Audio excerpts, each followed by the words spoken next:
Part 1. George and Lisa are overseas students studying in Britain.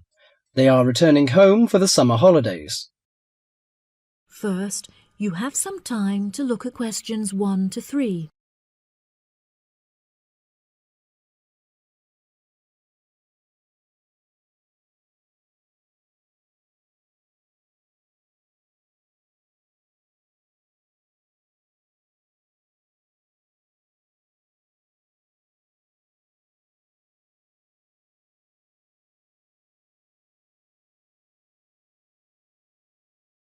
That'll be $23.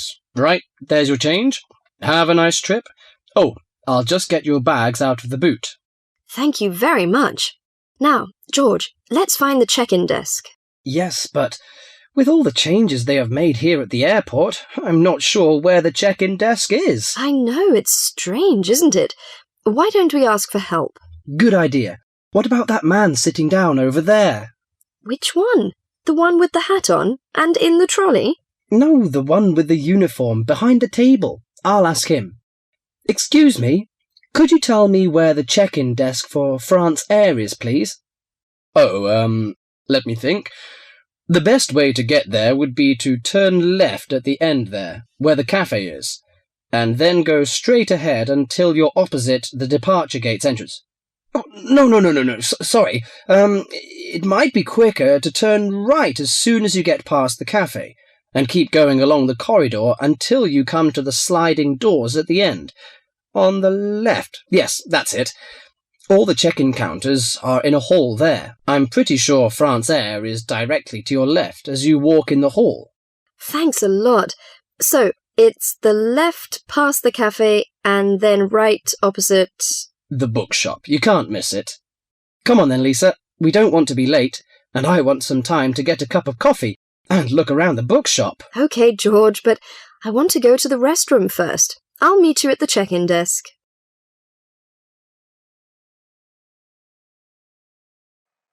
Before you hear the rest of the conversation, you have some time to look at questions 4 to 10.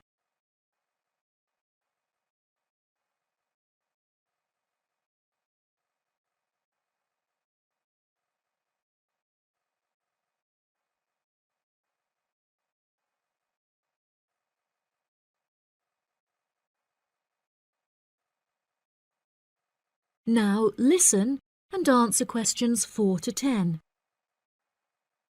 Good morning. Can I help you? Yes, I would like to check in for flight FA492. Very good. Can I have your ticket and passport, please? Oh, yes, here you are. OK, thanks. If you could just put your suitcase on the scales.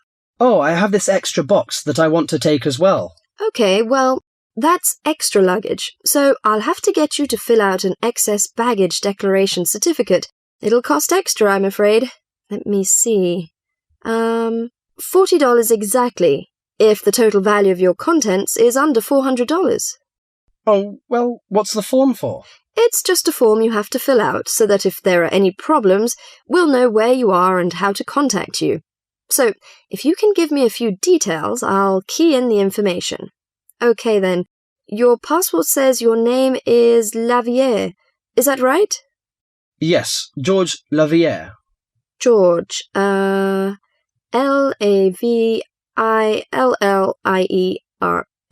Good. Now, nationality. French? No, wait a minute. It's a Swiss passport. Well, yes, I live in France, but I was born in Switzerland. Swiss. Very good. Flight number FA492. Destination is... Paris. Are you connecting with any other flight in Paris, or will you be staying there? I'm spending my vacation in Paris. Well, Sèvres, just outside Paris. OK. So what's the phone number there? Let me think. The country code for France is 33, and the number is 198614537. Right, so that's 331-9861-4537. Yes, that's it. And can you tell me briefly what you have in the box? Well, there are some books, just university textbooks from last semester, some clothes, and, my computer disks. OK, thank you. And what would be the approximate value of the contents? Quite a bit, actually. About $150. That's all. There's your receipt for the box, your passport and ticket, and here is your boarding pass. Gate 7. You can board the plane in about 35 minutes. Have a nice flight. That is the end of part 1. You now have half a minute to check your answers.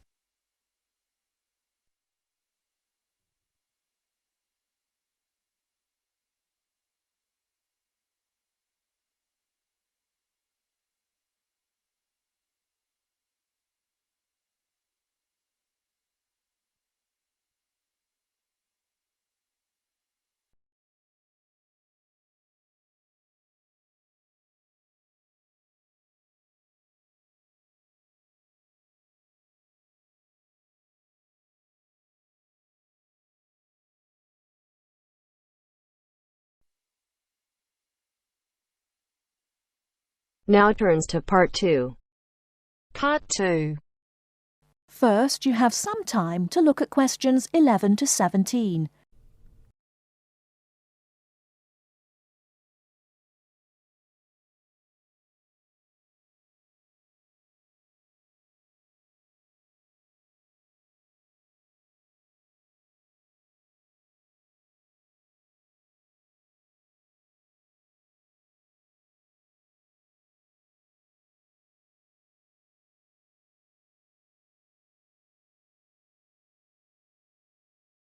Now, listen carefully and answer questions 11 to 17. Hello, and thanks everyone for coming here today.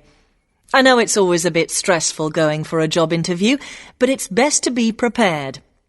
For any of you who may not know me, my name is Fiona Ogilvie, and my job is to offer guidance and support for students with special needs. Now, you wouldn't be here today if you weren't interested in finding a job in the holidays. So let's get down to it and see what things you need to be looking out for. Most of you, I hope, will be applying for jobs with the companies that have been recommended by the university. The reason for this is that we here at the university already know these companies and have established good working relationships with them. I've also been to visit all of them and checked out the facilities they have to offer. You really need to make informed choices when you're looking for a job and make sure you know before you even get to the interview stage that your needs will be met. But I know that some of you are applying for jobs independently and have looked at companies outside the university recommended list. So for you, it's best to plan ahead and be aware of what it is you may need while you're working. Things that you need to check when you go for an interview are there enough toilet facilities and are these easily accessible? Also, you want to check that all the public areas inside the building are barrier-free, so you can get direct access to these public spaces whenever you need to. And ask about ramps into the building, so you know how many there are and where they are located. These kinds of things are so much more difficult to sort out when you've started work, as they take time. But ramps are an absolute must, so please make sure you know where they are. Another thing you must make sure of is that the lifts have the correct lowered control panels. Ask if all the lifts have this facility or if it's only certain ones. Now, something I think that is often overlooked is working hours. What you want to make sure of is that you get flexi time. This basically means that your working hours are flexible and you can clock on and clock off in times that suit you. Within reason, of course. Most companies do recognise that it takes much longer for someone in a wheelchair to get on and off buses and trains. Public transport can take that much longer, so you need to be organised and prepared. And for those of you lucky enough to own a car, check how many disability parking spaces are available. Remember that it's your right to have a disabled parking space. These also need to be near enough to a wheelchair accessible entrance or ramp. OK, are there any questions before we move on? Before you hear the rest of the talk, you have some time to look at questions 18 to 20.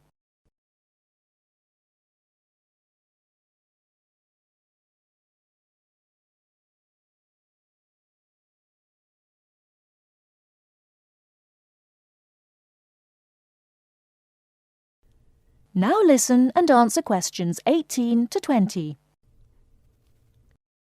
Right, let's move on then. Now I want to talk you through the series of visits to companies which we've got planned for next week. On Monday morning, we will be visiting the Lowland Hotel. They have various summer jobs available, working as a receptionist or conference organiser in their busy conference centre, organising and setting up conferences. You need to be prepared for working in an office environment and spending quite a bit of time talking on the telephone. The bus leaves for the hotel at 9 a.m, so make sure you leave yourself plenty of time to get there. When you arrive at the hotel, please gather in the reception area and wait for someone to take you to your first session, which will be a talk. The talk at the hotel will begin at 10 a.m, and then there will be a short tour of the hotel. There will be a light lunch provided, which is usually salads and sandwiches. The next place we'll be visiting will be on Tuesday afternoon. We'll be going to visit a little local company that makes handmade paper and cards. For those of you studying art, this may be just what you're looking for. We'll be taken on a tour of the company which lasts 3 hours.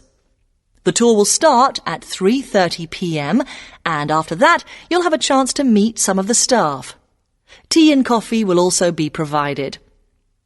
We have no trips planned for Wednesday, but on Thursday morning we'll be going to Tobago Travel Agency. This is a very popular choice amongst our students because you can get student discounts on holidays. We've booked a coach for this, and it'll leave from outside the refectory at 8 a.m. You'll need to bring a packed lunch for this, so please don't forget. There is a little canteen where you can buy hot and cold food, but this is closed on Thursdays. Friday, we'll be having representatives from all the companies visiting us, so you will have a chance to ask any questions, and of course, put your name down on the list if you're interested in working for them over the summer.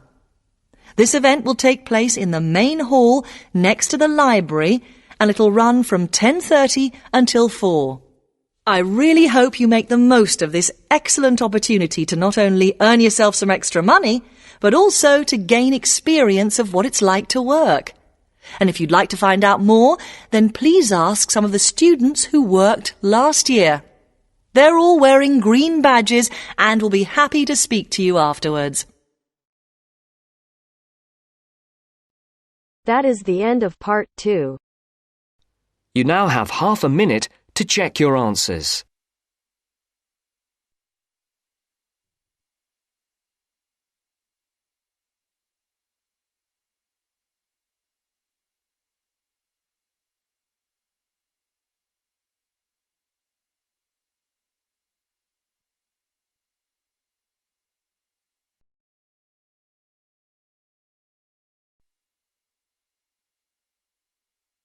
Now turns to part 3. Part 3. You will hear a tutor and 2 students discussing the best ways to study. First, you have some time to look at questions 21 to 25.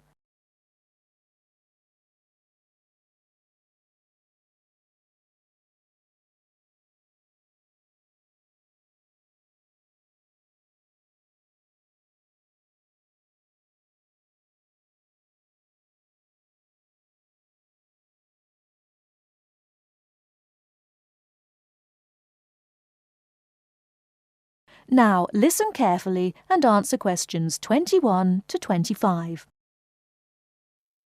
Well, how are you both settling in? Fine. Yes, no problems. So far, anyway. Good. Remember that as your personal tutor, I'm here to help you if you do have any difficulties. Now, as you know, lectures start on Monday, so I thought we'd look at a few ways of making the most of them, especially in terms of the notes you take. Let's begin by thinking about what you can do before you even go to the lecture. Any ideas? Make sure you're up to date with all the background reading, so you know plenty about the subject already. Yes, that's essential. The lecturer will assume you have that knowledge. Anything else, Carlos? Well, check what the topic's going to be. Of the lecture, that is. I'd go a bit further than that and consider what the content may be. Then you could ask yourself some questions that you want answering and listen out for the relevant information during the lecture. OK. Now that brings us to the lecture itself and the actual business of writing notes. But there's a lot to deal with there, so we'll come back to that later. What I'd like to do for the moment is continue with the process of note-taking and move on to the next stage. Any suggestions for what that might be? When the lecture is over, you mean? Yes, once you're able to sit down somewhere quiet with your notes. Read them? More than that, you need to make sure they'll still make sense to you weeks, months later. Edit them? Yes, that's what's needed. It's well worth spending a few minutes on it. Any missing words, anything difficult to read, things you didn't have time to jot down, now is the time to do so, while everything's still fresh in your mind. Right. And after that, when's the best time to revise them? When do you think, Carlos? I'd say just before the next lecture, in the same subject. Precisely. That's a vital time to look at them again, for obvious reasons. But it's definitely not the only time. When should you revise them again? A month later, maybe? Sooner, and much more often than that. I'd recommend you look at them again once a week. That's why it's so important they're complete and easy to follow.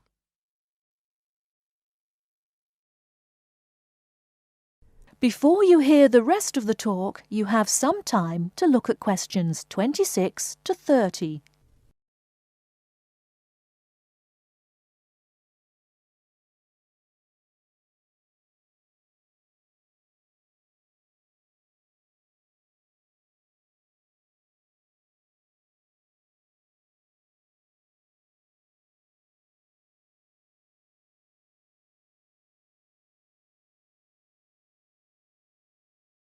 Now listen and answer questions 26 to 30. Right. Let's go back to note-taking and begin with the basics before the lecture has even started. What should you do when you walk into the room? Get a good seat, at the front if you can, where you can hear clearly and avoid distractions. Yes, though obviously others will have had the same idea, so it's as well to get there a bit early. So, when the lecture's underway and you're busy jotting things down, what should you try to ensure? That you're getting all the main points. And what if you don't catch something you know must be important? I'd leave a space. Then I could check it later, perhaps by asking a question at the end and fill it in afterwards. That's an excellent way to deal with it, yes. And there's something else I'd like to mention here.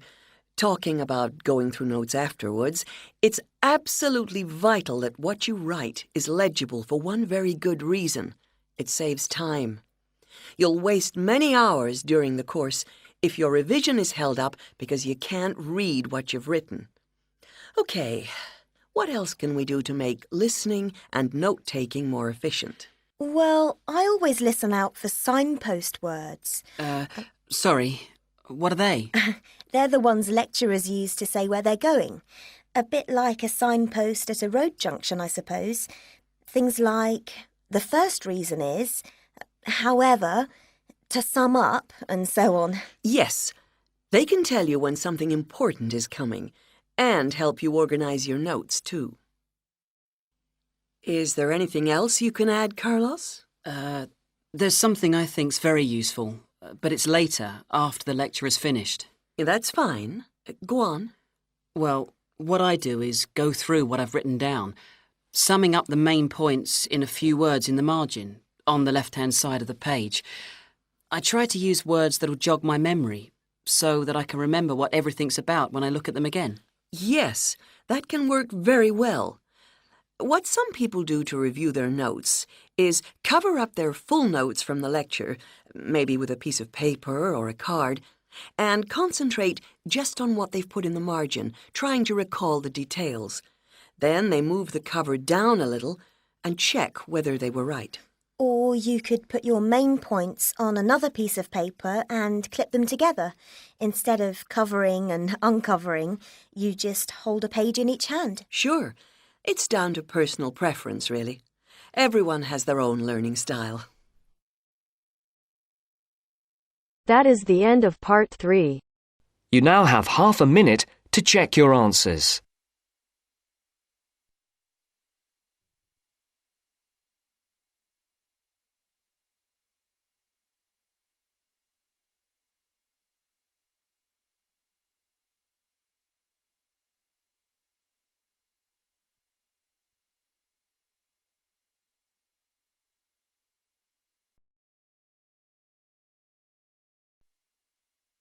Now turns to part 4.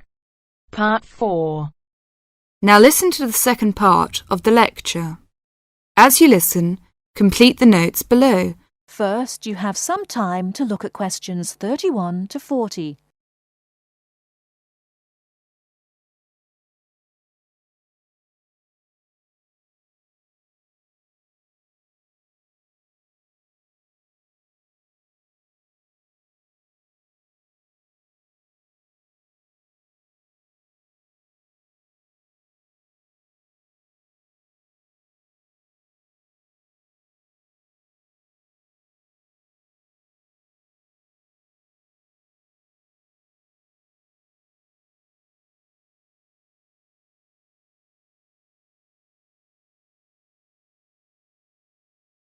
Now listen carefully and answer questions 31 to 40. Now let's turn to shopping, which may interest you more. In general, shops open at 9 o'clock in the morning and close at 5:30 in the afternoon. In country towns and quieter suburbs, smaller shops close for an hour at lunchtime, and once a week there tends to be an early closing day when most shops shut during the afternoon. Many cities have a late night once a week when shops stay open until approximately 8 o'clock in the evening. You should ensure that anything you bring into the country, such as travelling irons, heated rollers, hairdryers and electric shavers, can be used on the standard British voltage, which is 240 volts, 58 Z. Many hotels will, on request, be able to supply adapters for electric shavers. When you travel, you may want to send postcards home. Stamps can be bought at post offices throughout Britain. They are open from 9 o'clock to 5:30 Monday to Friday, and until 12:30 on Saturday. Stamps can also be bought at postal centre stamp dispensers, at large stores and major tourist attractions. For posting letters, you don't have to go far before finding a red painted letterbox. Alternatively, use the letterboxes at post offices. You may ask how much to tip in hotels and how much it is for a taxi. There are no fixed rules on tariffs about this, and the following is intended only as a guide to customary practice. Most hotel bills include a service charge, usually 10 to 12%, but in some larger hotels, 15%. Where a service charge is not included, it is customary to divide 10 to 15% of the bill among the staff who have given good service. In restaurants, if a service charge is not included in the bill, then 10 to 15% is usually left for the waiter. For porters, we usually give 30p to 50p per suitcase. For taxis, 10 to 15% of the fare.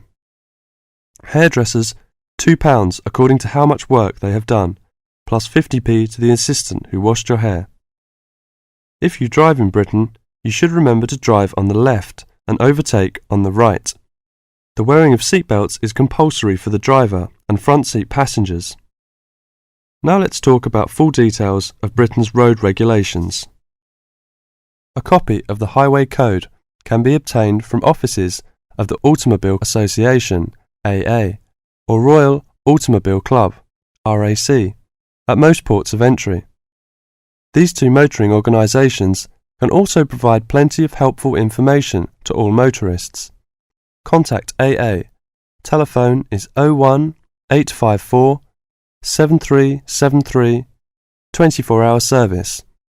RAC telephone is 0304 204 256, 24-hour service. For something more serious, telephone operators will give you the telephone number and address of a local doctor's surgery. Alternatively, you can go to the casualty department of any general hospital or, in the case of severe emergency, dial 999. 999 is free. Remember, unless you belong to a European Community country or one with which the UK has reciprocal health arrangements, you will be charged for the full cost of medical treatment in Britain, except in the case of accidents or emergencies requiring outpatients treatment only. It would therefore be wise to take out full medical insurance before leaving home. That is the end of part 4. You now have half a minute to check your answers.